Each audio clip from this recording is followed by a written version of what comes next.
네, 우리가 계속해서 요한일서 말씀을 살펴보고 있습니다. 여러분이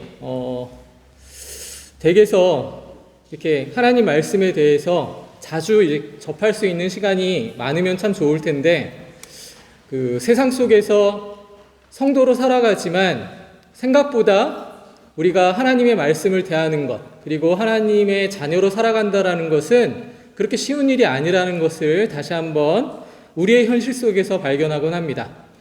그래서 우리가 주일날 이렇게 모여서 하나님께 예배를 드린다고 했을 때에도 사실 이것이 얼마나 하나님께서 우리에게 허락하신 은혜인가를 생각해 본다면 이 시간이 우리에게는 다시 돌아오지 않는 시간임에도 불구하고 우리가 하나님을 향한 마음이나 또 하나님께서 우리에게 주시고자 하는 것들에 대해서 아직까지 그렇게 크게 실감하지 못할 때가 많음을 우리가 살펴볼 수 있습니다.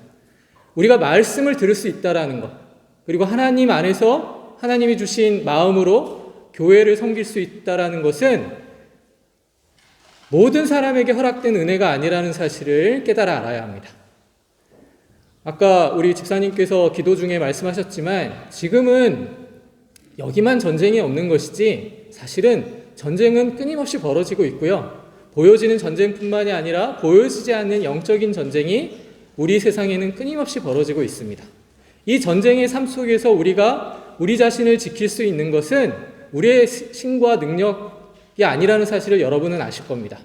하나님이 여러분을 지키시고 인도해 주신다라는 것을 깨달아 알아야만 우리가 우리의 삶에 얼마나 이렇게 충실할 수 있는지를 생각해 봐야 하는 것이죠. 지난주 사도 요한이 교회의 신자들에 대해서 3가지로 이렇게 소개하고 있는 내용을 살펴보며 은혜를 나눴는데 오늘 좀 자세하게 그 말씀을 나눠보고자 합니다. 사도는요, 교회의 신자들을 오늘 말씀에서 기록된 대로 3가지로 구분하고 있습니다. 첫째는 아이들이라는 표현을 쓰고 있고, 두 번째는 아비들, 그리고 셋째는 청년들이라는 표현을 쓰고 있습니다. 아이들은 쉽게 말씀을 드리자면 신앙생활 시작한 지 얼마 안 되는 초신자들, 막 입교해서 하나님의 말씀대로 하나님이 주시는 은혜대로 살아가려고 다짐하는 자들이라고 할 수 있습니다. 아비들이라고 한다면 적당한 예를 생각해 봤는데 아마도 우리 교회의 그 장로님들이나 권사님들, 집사님들을 말씀드릴 수 있습니다. 그러니까 원숙한 신자들, 신앙생활도 오래 하고 삶의 경험도 풍부해서 그것을 통해서 신앙생활을 충실하게 했던 사람들임을 성경은 우리에게 소개하고 있는 것입니다. 그리고 청년들이라는 표현은 단순히 나이가 젊고 어린 사람들을 가리키는 것이 아니라 여기서 청년들이라고 했을 때에는 바로 강건한 신자들을 가리키는 것입니다. 강건한 신자들이라고 한다면 육신의 강건함을 이야기하는 게 아닙니다. 물론 육신의 강건함도 강건함이지만 하나님의 말씀으로 무장되어 있는 자들을 청년들이라는 말씀으로 지금 풀어서 우리에게 설명하고 있는 것입니다. 우리 교회 모든 청년들은 이러한 강건한 하나님의 자녀들이 되시기를 주님의 이름으로 축원하고요. 모든 성도들도 그런 청년의 마음으로 강건해지셔야만 하는 것입니다. 13절 말씀을 보십시오. 아비들아, 내가 너희에게 쓰는 것은 너희가 태초부터 계신 이를 알았으며. 태초부터 계신 이, 여기서 태초부터 계신 이는 당연히 하나님이시지만 바로 삼위 하나님 중에 2위이신 성자 하나님을 이야기하는 것입니다. 우리가 예수 그리스도를 하나님으로 믿음으로 고백할 수 있다라는 것이, 이것이 바로 우리가 이 땅에서 받은 가장 큰 축복 중에 하나라는 것을 다시 한번 여러분들에게 말씀드리고 싶습니다. 세상에 많은 종교들이 있고 같은 하나님을 믿는 듯하게 보이는 그러한 사람들도 있지만, 그러한 종교들도 있지만 그것은 온전한 하나님에 대해서 모르는 자들입니다. 기독교만이 바로 삼위일체 하나님에 대해서 고백하고 있고 우리는 예수님을 통해서 우리의 제사함을 받았다라는 것을 아는 자들입니다. 그런데 아비들아, 자 보십시오. 이 사도는요, 태초부터 계신 이가 분명히 예수 그리스도임을 우리에게 소개하고 있습니다. 아이들은, 초신자는요, 예수님에 대해서 소개를 받았을 때 잘 모릅니다. 하지만 하나님의 은혜로 말미암아 예수 안에서 자신의 죄를 고백하고 그렇게 하나님 안에서 예수 그리스도를 통해서 거듭난 사람이라는 것을 그냥 아이들과 같이 그냥 인식하는 것에 불과합니다. 그러나 아비들은 세월과 신앙생활을 통해서 점점점 하나님의 아들이신 예수님을 알아나간 것입니다. 그래서 아비들이라는 표현이 우리에게 소개되고 있는 것은 우리가 그만큼 하나님 안에서 계속해서 하나님을 알아야 된다는 것을 우리에게 보여주고 있습니다. 그래서 신자가 처음에는 예수님의 복음을 듣고 예수님의 은혜를 힘입어서 신앙생활을 하게 됩니다. 근데 예수 그리스도를 통해서 구원을 얻었다라고 해서 여러분 끝이 아니라는 거 여러분 아시지 않습니까? 시작입니다. 그냥 시작한 것에 불과합니다. 다음 주에 입교식이 있지만 물론 신앙생활 계속해 왔지만 그냥 첫걸음을 내딘 것에 불과합니다. 끝난 것이 아닙니다. 바로 이제는 하나님의 자녀로 성장해 가야 하고 성숙해 가야 하는 것입니다. 그래서 그리스도를 아는 지식, 바로 하나님을 아는 지식에 거해야만 하는 것입니다. 그래서 성숙한 하나님의 자녀로 성장해 가는 것이죠. 그래서 성경은 하나님에 대해서 누구신가에 대해서 설명하면서도 예수님이 누구신가에 대해서 아주 장황하게 자세히 설명하고 있는 것입니다. 사도 요한이 이것을 우리에게 이 요한일서를 통해서 분명히 보여줍니다. 그리고 그가 이미 기록한 요한복음에서 이렇게 기록하고 있습니다. 요한복음 1장 1절부터 3절 말씀 한번 펴보시기를 부탁을 드립니다. 제가 읽겠습니다. 잘 보십시오. 태초에 말씀이 계시니라. 이 말씀이 하나님과 함께 계셨으니 이 말씀은 곧 하나님이시라. 그가 태초에 하나님과 함께 계셨고 만물이 그로 말미암아 지은 바 되었으니 지은 것이 하나도 그가 없이는 된 것이 없느니라. 이 엄청난 삼위 하나님에 대한 비밀이 숨겨져 있는 말씀입니다. 하나님은 한 분이시지만 삼위로 존재하십니다. 그리고 우리가 이야기하는 이 삼위라는 것은 인간이 생각하는 수가 아닙니다. 이 수의 개념이 아닙니다. 인간은 이해할 수 없는 개념입니다. 하지만 그런 하나님께서 우리가 알 수 있도록 그냥 그 전부를 우리에게 깨달을 수 있도록 하나님께서 자신을 우리에게 주신 것입니다. 지난주 요한복음을 기록한 그 목적에 대해서 말씀을 드렸죠. 예수께서 제자들 앞에서 이 책에 기록되지 아니한 다른 표적도 많이 행하셨으나 오직 이것을 기록함은 너희로 예수께서 하나님의 아들 그리스도이심을 믿게 하려 하며 또 너희로 믿고 그 이름을 힘입어 생명을 얻게 하려 합니다. 예수님을 안다라는 것은 생명을 얻는 것입니다. 여러분은 그렇다고 생명이 여러 개가 아니죠. 진짜 생명을 얻은 것입니다. 그 전까지는 생명이지만 진짜 생명이 아니었습니다. 그러나 예수님을 알게 되면서 우리에겐 진정한 생명의 가치를 우리가 깨닫게 된 것입니다. 그래서 요한일서도 이렇게 표현하고 있습니다. 요한일서 5장 20절 말씀을 찾아주십시오.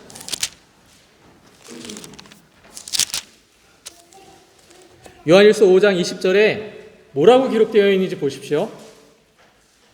제가 읽도록 하겠습니다. 또 아는 것은 하나님의 아들이 이르러 우리에게 지각을 주사 우리로 참된 자를 알게 하신 것과 또한 우리가 참된 자 곧 그의 아들 예수 그리스도 안에 있는 것이니 그는 참 하나님이시오 영생이시라. 아멘.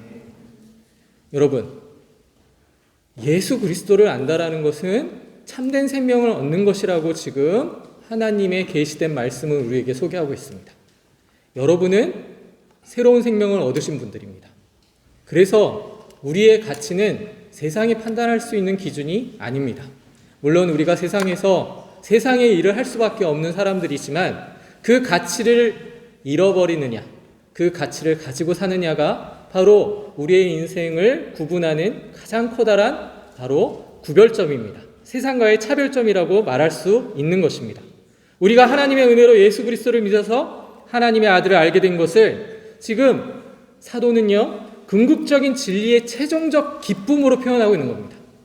예수님을 안 것이 바로 성도가 가지는 가장 큰 기쁨입니다. 이것을 잃어버리면 우리에는 삶의 가치가 없어지는 것입니다. 여러분은 어디서 삶의 가치를 찾으시려는지 여러 사람들, 세상의 사람들은 여러 곳에서 그 가치에 대해서 이야기하지만 예수를 믿는 우리는 바로 예수 그리스도를 통해서 삶의 가치를 깨달아 아는 것입니다. 그래서 예수 그리스도를 머리로 그의 지체가 되는 교회는 머리 대신 예수님에 대해서 잘 알아야 합니다. 예수님에 대해서 잘 모르는데 어떻게 하나님의 자녀라고 이야기할 수 있겠습니까? 요한일서는 계속해서 이것을 우리에게 강조하고 있는 것입니다. 믿는 성도들이 이 복음의 진리를 믿어서 구원을 얻으면 계속해서 은혜 안에서 자라나게 되는 것입니다. 성장이 멈추는 게 아닙니다. 여러분 아이를 키워보신 분들은 아실 겁니다. 그 친구들에게 밥을 안 주고 그 자녀들에게 우리가 관심을 잠깐 잊어버린다 할지라도 그들의 성장이 그것 때문에 멈추거나 그러진 않습니다. 그런데 문제는 영양결핍은 생길 수 있습니다. 그럼 제대로 자라날 수 없습니다. 근데 여러분, 교회의 성도들도 마찬가지입니다. 계속적인 영양이 공급되어야 합니다. 하나님의 진리가 공급되어야 되는데 하나님의 진리는 공급되지 아니하고 다른 것에 교회가 신경을 쓰고 있으면 다른 것에 세상에 이를테면 세상에 관심을 두고 그러면 교회는 교회되지 못할 것입니다. 이제는 하나님을 사랑하며 형제를 사랑하고 섬기며 봉사함으로써 그리스도의 몸인 교회를 세워나가야 합니다. 근데 여러분, 사랑한다. 하나님 안에서 사랑해야 합니다. 서로 사랑하십시오. 머리로는 이해가 되는데 마음으로는 잘 이해되지 못할 때가 많습니다. 근데 요즘에 제가 참 재미있게 본 그 유튜브 중에 그런 게 있습니다. 사랑은 뜬구름이 아니라고 표현하면서 그 강연자가 사랑에 대해서 현상학적으로 설명을 하는 대목이 있습니다. 사랑합니다. 형제를 사랑합니다. 여러분 이제 가정을 한번 생각해 보십시오. 남편을 사랑한다, 아내를 사랑한다고 했을 때에는 사랑은 하지만 그 사랑의 표현에 대해서 항상 상대방은 뭔가 증거를 제시합니다. 그렇지 않습니까? 그런데 사랑이라는 말은 되게 어떻게 보면 방금 표현대로 뜬구름일 수 있습니다. 그런데 이것이 구체화되기 위해서는 우리의 언어로 구체화되어야 되고 보여져야만 하는 것입니다. 그래서 이것을 현상학적으로 표현할 때 사랑의 표현을 두 가지로 이렇게 소개하고 있는 것을 제가 들었습니다. 하나는 칭찬입니다. 사랑은 칭찬으로서 표현할 수 있는 것입니다. 물론 사랑의 전부를 표현하기는 어렵습니다. 그러나 사랑은 칭찬하는 것에서 시작합니다. 성도가 성도를 칭찬하고 교회의 성도들을 위해서 축복하고 하는 것은 바로 사랑의 표현일 수 있는 것입니다. 그러니까 사랑은 구체적이어야만 하는 것이죠. 그래서 우리는 구체적으로 교회 안에서 성도들에게 서로의 사랑을 표현해야만 하는 것입니다. 형제의 사랑과 이웃 사랑을 얘기하지만 우리는 구체적이지 않고 사랑의 개념은 가지고 있지만 표현하기가 어렵습니다. 그래서 우리 교회는 좀 많은 칭찬이 오고 가는 그런 교회가 됐으면 좋겠습니다. 서로가 서로를 축복해주고 잘된 거에 대해서는 더 큰 축복을 하고 더 큰 칭찬을 하면서 서로에게 축복의 통로가 되었으면 하는 그러한 바람이 있습니다. 근데 여러분, 또 한 가지가 있습니다. 그건 책망입니다. 사랑과 책망이 연결이 되십니까? 근데 보십시오. 하나님이 우리에게 때로는 몽둥이를 드실 때가 있습니다. 그렇지 않습니까? 근데 몽둥이를 드실 때 이유 없이 드시는 경우도 있지만 대부분 우리 때문에 그렇게 드시는 겁니다. 우리가 바른 하나님의 말씀대로 살아가게 하기 위해서 하나님이 책망하실 때가 있습니다. 그러면 그 책망을 받는 우리는 하나님께서 우리에게 주신 그 사랑으로 빨리 돌이켜야 하는 것이죠. 하나님이 책망할 때 나는 잔소리 듣기 싫습니다. 나는 이런 소리 듣기 싫습니다 하는 것은 어리석은 것입니다. 우리 부모님들 보십시오. 어린아이들을 사랑으로 키운다고 했을 때 사랑만 가지고 키웁니다. 책망을 하지 않는 경우가 많습니다. 잘못하면 몽둥이도 들어야 합니다. 좋은 게 좋은 거라고 막 바깥에서 남에게 피해를 주는 행위를 한다거나 그러면 당연히 부모로서 해야 되는 것입니다. 나이 드신 분들은, 우리 1세대 부모님들은 다 그렇게 아이들을 책망하면서 남들 다른 데 가서 피해 주지 않도록, 하물며 독일 사람들도 마찬가지입니다. 근데 간혹 보면은 책망하지 않고 사랑으로 참는 게 사랑이라고 오해하시는 분들이 많습니다. 그거는 진정한 사랑이 아닙니다. 잘못했을 때에는 그가 돌이킬 수 있도록 자녀를 때로는 책망하는 것도 사랑이라는 것이죠. 이렇게 우리는 이렇게 하나님 안에서 사랑의 모습을 구체적으로 실현시켜야 한다는 것을 여러분들이 아실 거라고 믿습니다. 자, 하나님의 아들을 믿는 것과 아는 것, 이것이 우리에게, 성도에게 주어진 가장 중요한 하나님이 우리에게 원하시는 말씀이라는 것을 다시 한번 여러분들이 깨달아 아시기를 부탁을 드립니다. 그 다음에 지금 청년들에게 말하고 있습니다. 13절 말씀입니다. 청년들아, 내가 너희에게 쓰는 것은 너희가 악한 자를 이기었느니라. 그리고 14절에 청년들에게 한 말씀은 내용이 같지만 이 내용을 보충하는 내용이 바로 따르죠. 청년들아, 내가 너희에게 쓰는 것은 너희가 강하고 하나님의 말씀이 너희 속에 거하시고 너희가 흉악한 자를 이기었느니라. 흉악한 자, 여러분 보십시오. 이 말씀을 통해서 청년들이 이긴다라는 것이 싸워서 이긴 주먹을 막 해가지고 몸의 대화를 통해서 이기라는 말은 아니지 않습니까? 그러면 이게 진정한 의미가 뭐겠습니까? 여기서 흉악한 자나 악한 자는 같은 의미로 사용되고 있습니다. 하나님 아버지께서 믿는 자들에게 회개할 수 있는, 우리의 죄를 고백할 수 있는 은혜를 허락하셨습니다. 그래서 우리는 예수 그리스도를 통해서 우리의 죄가 사함을 받은 것입니다. 그러면 성도들은요, 그 죄사함을 받은 자답게 더욱더 하나님의 말씀을 배우고 경외하면서 순종하면서 살아가는 것입니다. 그래야만 믿음이 견고해지는 것이죠. 이러한 것들을 함축적으로 보여주는 말씀이라고 할 수 있습니다.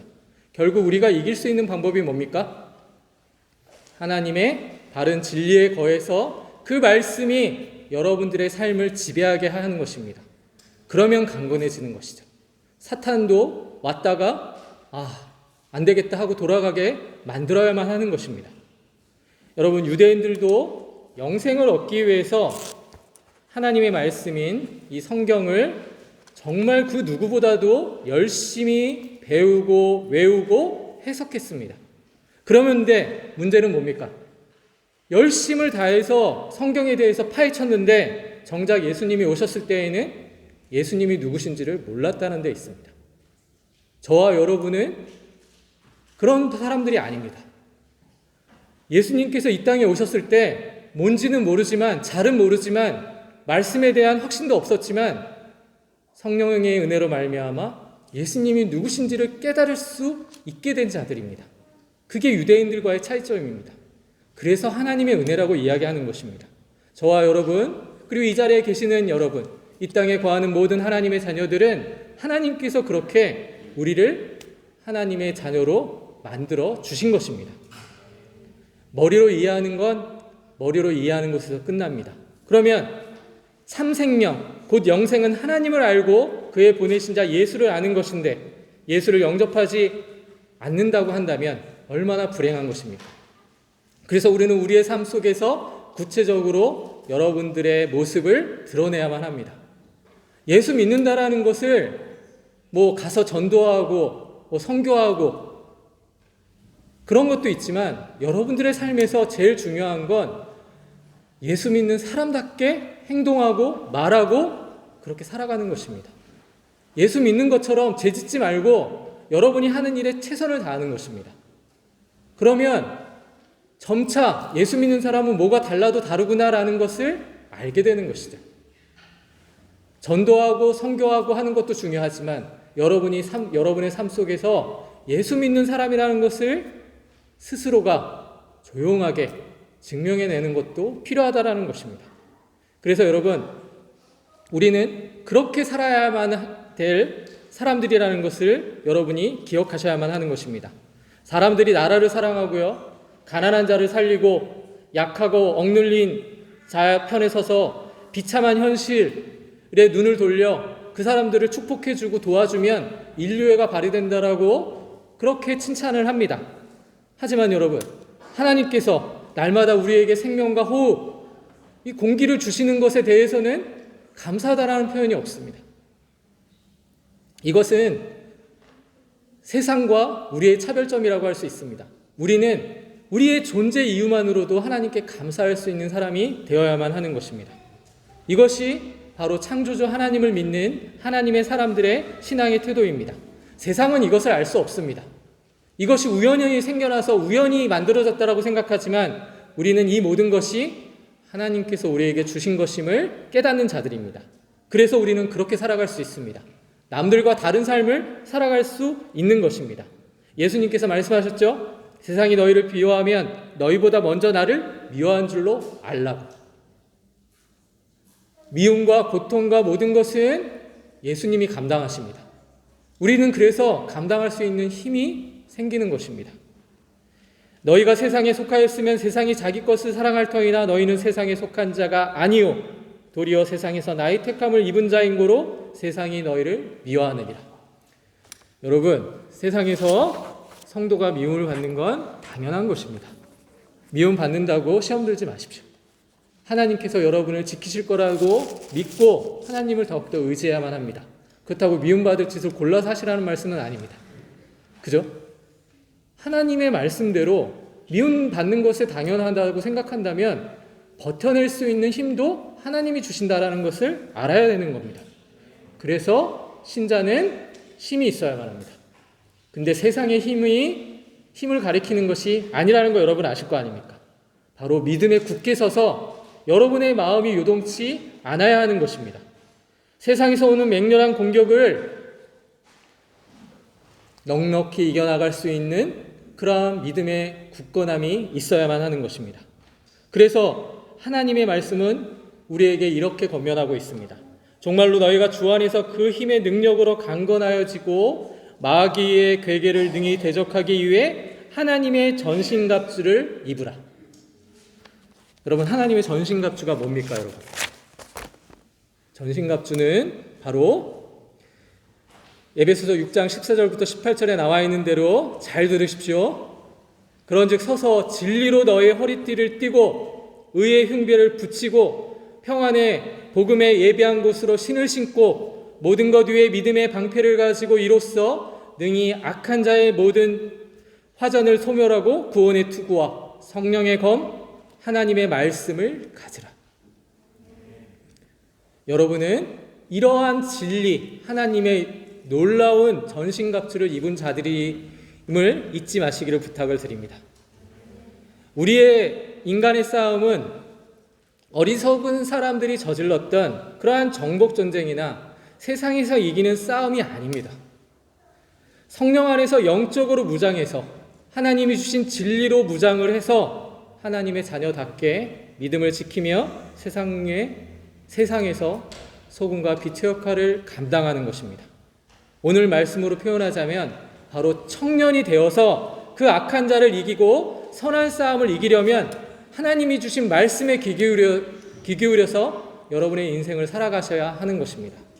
우리 교회 청년들 참 보기에도 멋있고 보기에도 요즘 청년들은 왜 이렇게 잘났지라는 생각이 들 때가 많습니다. 외모적인 것으로만 멋있으면 안 됩니다. 여러분의 내면이 하나님의 진리로 가득 채워지기를 부탁을 드립니다. 그래서 요한 사도는 요한일서 2장 14절에 이렇게 얘기하는 것이죠. 너희가 강하고 하나님의 말씀이 너희 속에 거하고 너희가 흉악한 자를 이기었습니다. 하나님의 말씀이 믿는 자 속에서 은혜의 방편으로 그 사람을 강하게 만드는 것입니다. 교회는 그런 것입니다. 그래서 영적으로 무장되고 진리로 무장되어야 합니다. 그러니까 배워야만 합니다.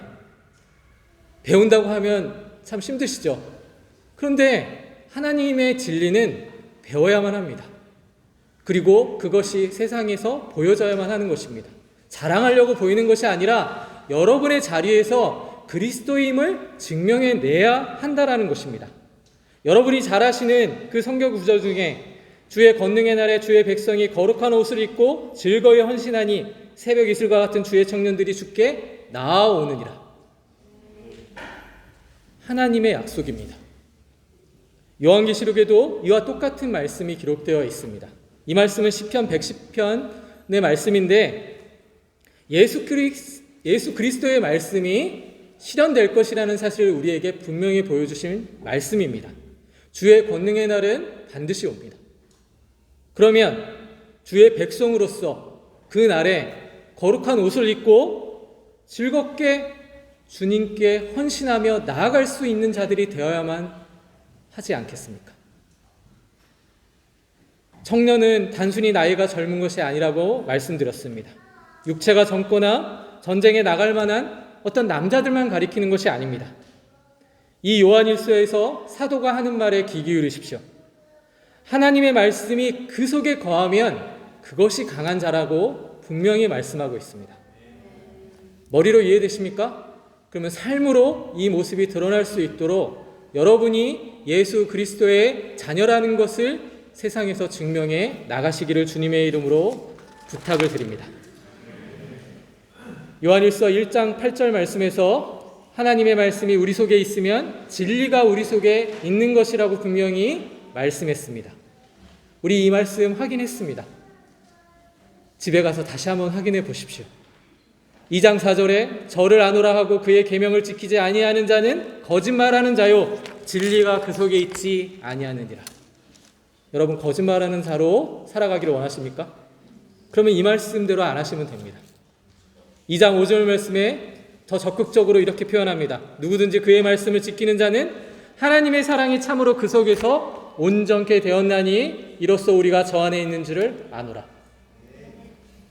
진리로 여러분을 무장하시고 지금 진리 안에 살아간다라는 것에 감사하십시오. 그건 하나님이 여러분에게만 주신 특권입니다. 이 특권을 아는 자로 지금 진리 안에 거한 자로 하나님의 자녀된 그 자신감을 가지고 세상에서 죄와 싸우시며 죄에 굴복당하지 아니하고 서로를 권면하는 가운데 힘써 하나님의 아름다운 이름을 증거하며 살아가시는 여러분이 되시기를 주님의 이름으로 소원합니다. 기도하겠습니다.